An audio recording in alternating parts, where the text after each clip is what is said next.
Hi, I'm William, And I'm Kat, and that means this is Info on the Go. and we're answering questions you want to know.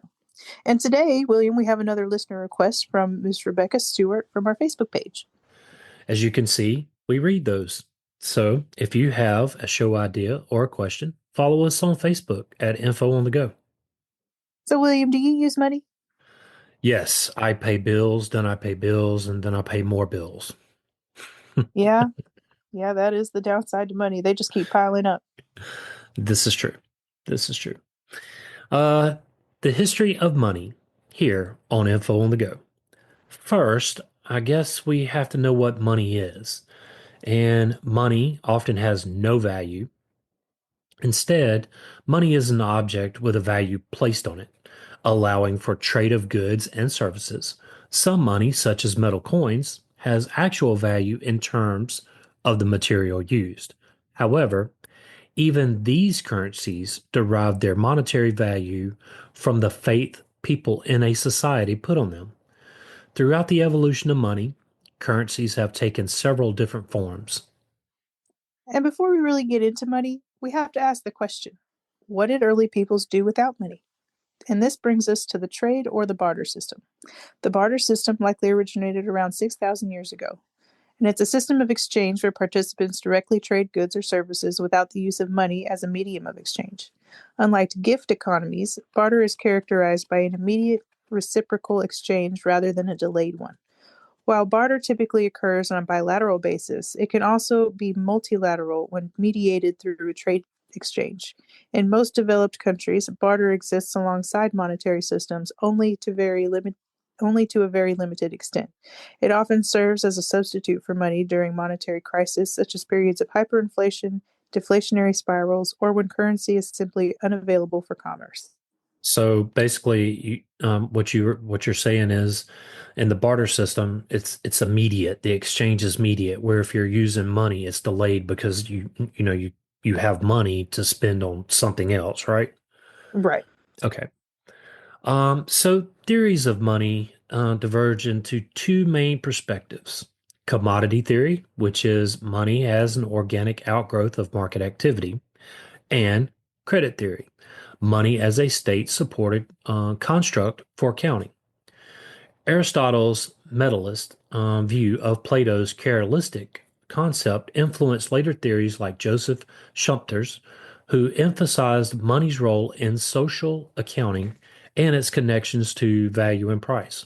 Ultimately, the status of money depends on societal and individual agreements regarding its value, illustrating its dynamic and context dependent nature.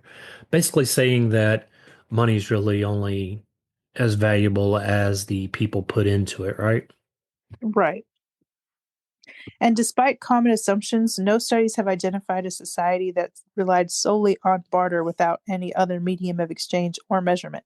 Well, Anthropo- not to interrupt you, but think about that. If you're trading a cow with me and I have eggs, there's no way for us to barter together, right? Not Because without me having to have a whole lot of eggs. exactly. So, there's no way to do that. So there's got to be some other form in Like, there. let me throw in some eggs and this basket and that wagon over there. Hey, wait a minute, man. My cow's worth way more than that. Right. Right. Anyway, all right, go ahead. Anthropologists have found no evidence supporting the idea that money emerged directly from barter systems. Nevertheless, since the time of Adam Smith, who lived between 1723 and 1790, economists have used hypothetical pre modern societies practicing barter to illustrate its inefficiencies and to explain the development of money, the economy, and the field of economics itself. Adam Smith argued that markets and economies existed before the state and that money was not a government invention. He believed markets emerged from the division of labor, where individuals specialized in crafts and needed to trade for other goods. Initially, goods were exchanged through barter, but the system was limited by the double consequence of wants, requiring both parties to desire what the other had. To overcome this, individuals began stockpiling universally desired goods such as salt or metal, which eventually became money. Money as a medium of exchange allowed transactions to occur without direct barter, facilitating trade and specialization. Smith's view depicts barter as being inefficient and money as a practical solution to its limitations.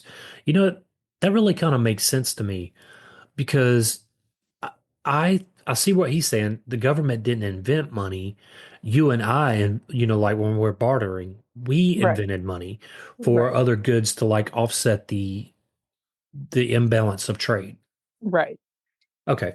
And the competing argument is that David Graeber, who challenged the traditional view of barter as a precursor to money, arguing that barter rarely occurred in stateless societies among familiar community members. Instead, barter typically happens between strangers, which undermines its role in explaining the origin of money without state intervention. In most societies, trade among known individuals relied on credit systems and the processes of redistribution rather than direct exchange. And that makes sense too, because if you think about the Silk Road, you have all these different communities trading goods. How do you offset that? And Right, salt, spices, sugars, things like that could help offset the imbalance of trade between two individuals. right. Okay. Anthropologist Marcel Mask added that early economic contracts prioritized communal benefit over self-interest, fostering a culture of generalized um, receipt, receipt, Reciprocity. yeah, whatever. I can't, my tongue is all tied up, where individuals took accounting according to their needs and contributed as they could. Gerber's theory suggests that barter systems were not the primary basis for the development of money. Instead, early exchanges were rooted in social relationships and mutual obligations. Hmm. Hmm. Yeah. Money predates written history, making its origins speculative. Ancient markets traded items like livestock, grain, cowrie shells, and beads as mediums of exchange, some for utility and others for their aesthetic appeal. Due to the complexities of ancient history, such as the lack of consistent records and the destruction of existing ones, the precise origin of money remains unclear. Evidence supports that money evolved in two main forms: money of account, which is debits and credits recorded on ledgers, and money of exchange, tangible items like clay, metal, or paper. Remember one in our terracotta episode, those debit receipts? Oh, yes. Yes. Oh my gosh. All right. Your Reader's Digest. Go get your cart and get your tablet. Yeah. Money of account likely emerged first as recording obligations like IOU became quantified. Examples include 30,000-year-old tally sticks from the Oregon era and the 20,000-year-old Ishbone, which was used to correspond counting. Mesopotamian records from 7,000 years ago show that accounting systems preceded the use of coinage by millennia. As you may recall from earlier, David Graeber theorized that money began as a system of account before evolving into a medium of exchange. So basically, like that IOU eventually evolved into money. Right. Right. But since I guess since it predates written record, we really have no real way of knowing, right? Right. Okay. And money of exchange included early representative forms like clay tokens used in ancient warehouses for administrative purposes. Metal coins, though not the earliest form of exchange, illustrate the transition from barter to monetary systems. In Rome, bronze began to be used along with barter, progressed to bronze. I think we missed this part. Began to began to pre-measured bronze bars Well, and no, culminated because in bronze coinage. all right, so basically the way this reads is bronze began to be used along with barter, then progressed to bronze. So uh, I it's a, see. it's a different form of bronze. And then it began to be Oh, pre-measured bronze bars. I So the see other what one would be happened. like bronze coins or, like bar, whatever. Then, I understand now. I'm following. I see what happened. Two okay. B's at the beginning of one of two different lines Yeah. had me messed up rereading the same line over again. No, you're fine. Other examples include Sparta's iron coins to discourage foreign trade and Sweden's massive copper plate money during the 17th century. By the 13th century, gold coins were reintroduced in Europe during the Crusades, eventually replacing silver currency by the 14th century. During the Bronze Age, many cultures worldwide adopted um, commodity money, objects that held value as well as monetary value. Ancient China, Africa, and India, for example, utilized cowrie shells for this purpose. The Mesopotamian civilization developed a large-scale economy based on commodity money, with the shekel, a unit of weight and currency, emerging around 2150 BC. The shekel was nominally equivalent to a Pacific weight of barley, which had previously served as a form of currency. Over time, the Babylonians and neighboring city states advanced one of the earliest economic systems, establishing rules on debt, legal contracts, and business practices. Money became increasingly useful as transactions grew more complex. Well, that's kind of interesting. So, I guess a shekel is the value of X amount of barley. I guess that would make it easier to trade. Yeah. Yeah, I think so. Formalization of money's role in society is evident in ancient law codes such as Babylon around 1760 BC.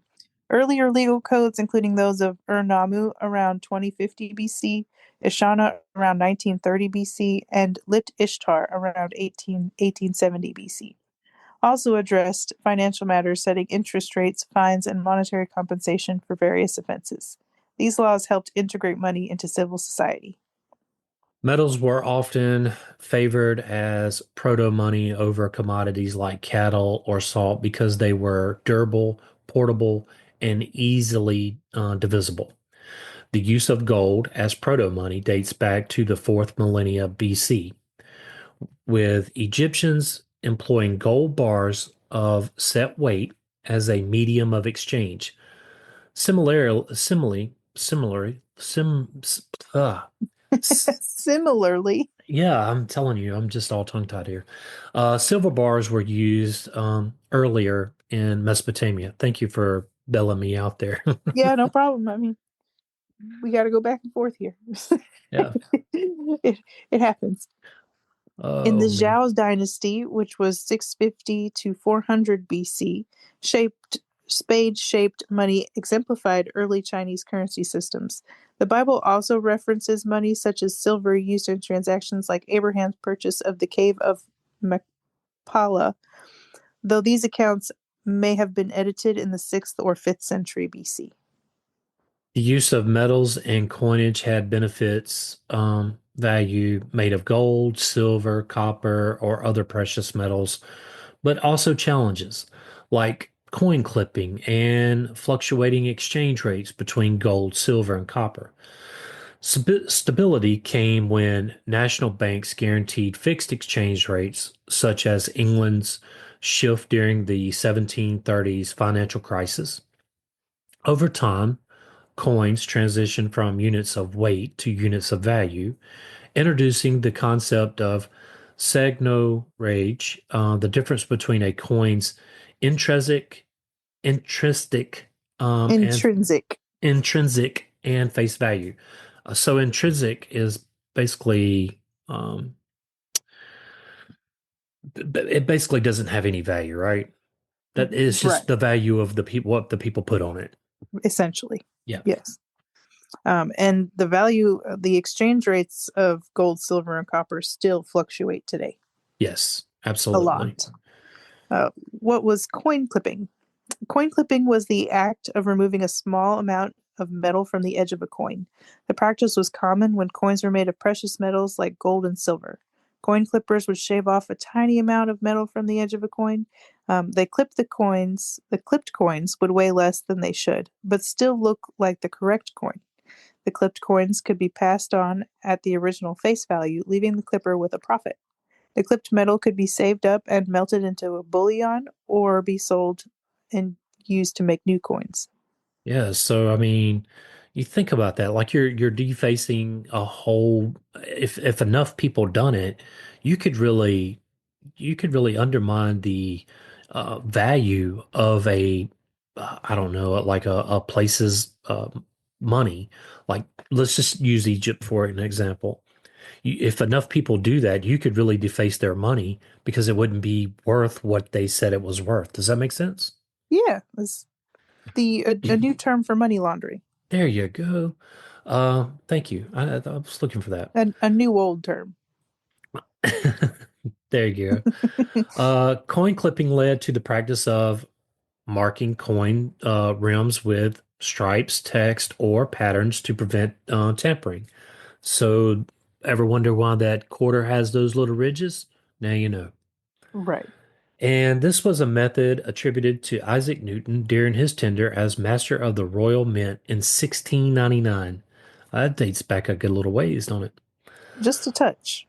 While modern flat coins hold no extrinsic value, milling remains useful for determining counterfeiting, aiding the visibility impaired in identity, demonetations, or serving decorative purposes.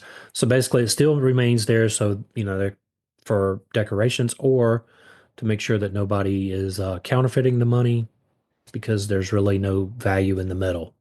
Right. Okay. And sweating was another process used to debase coins. In the process of sweating, coins were placed in a bag and shaken.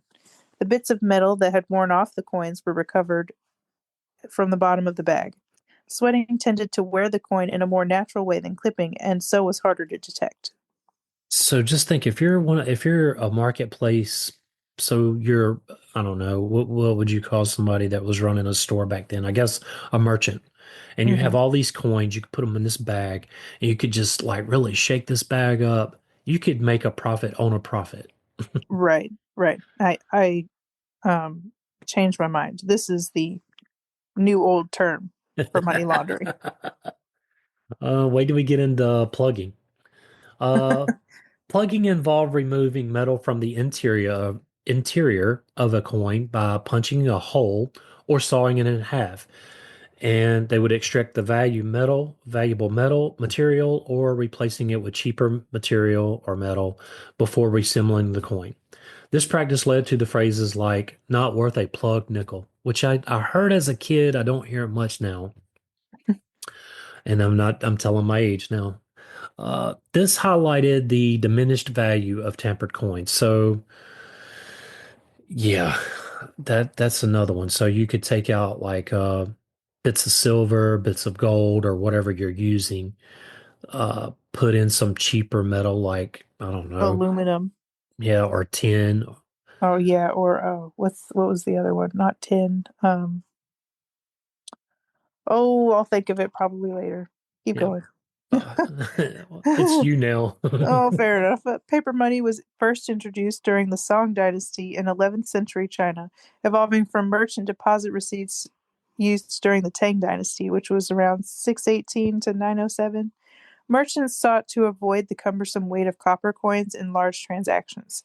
Faced with a copper shortage, the Song government issued the first circulating paper notes. These notes served as promises to redeem value in specs and were used alongside coins. Recognizing the economic benefits, the government monopolized the insurance of these notes, with annual circulation reaching 26 million strings of cash coins by the early 12th century. Wow. So, you know, we know that China invented paper and then they start using it as money. Basically, promissory notes, money is the same thing because that's what money is today. Right, yeah. Paper money later spread to Europe in the 13th century through travelers like Marco Polo, who described its use under the Yuan dynasty in the Travels of Marco Polo.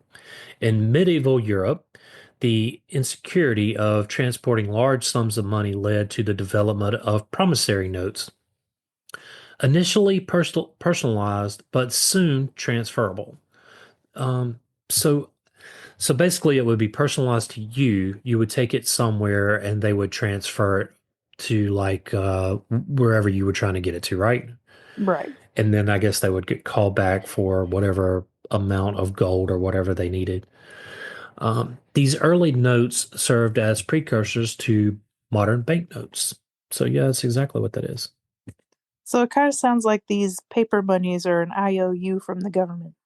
That's exactly what they are. Uh-huh. All right, Exactly. just making sure I was following.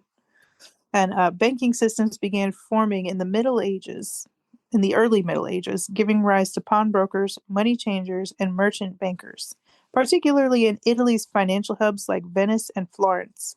These professions evolved into modern banks. In the United States, Alexander Hamilton established the first national bank in 1791 to stabilize the country's credit.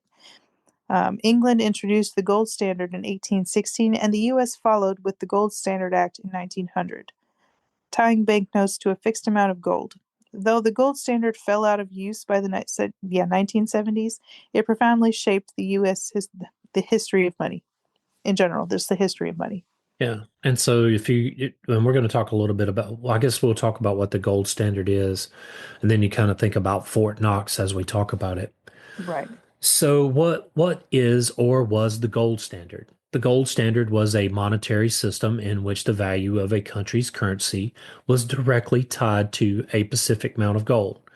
Under this system, countries agreed to convert their paper money into a fixed quantity of gold on demand, providing a stable basis for a currency's value. And this is So, how it worked. Governments set a fixed price for gold and issued currency that was backed by their gold reserves. For example, if a country set the price of gold at $20 per ounce, then $20 in paper money could be exchanged for 1 ounce of gold.